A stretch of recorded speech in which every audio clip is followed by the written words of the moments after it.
my experience school-wise is that I went to Memorial High School and I did a full year of coding with them in an AP class, and then I wanted to go more in depth with that.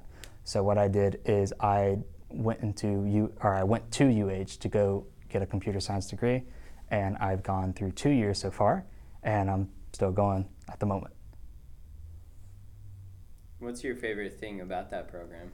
Uh, I mean, there's a lot of difficult things that I do within the computer science realm over at UH. Professors do a whole lot of kind of creating your own project and then showing the class or showing the professor at the end for kind of that finale or final grade. I was going to say finale, but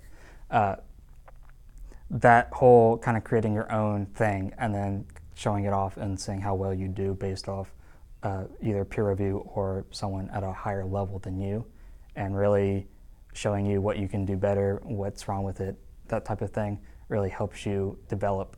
And I think that's what we do at a much lower level, which helps kids out because they kind of get that fundamental knowledge. All right, thanks.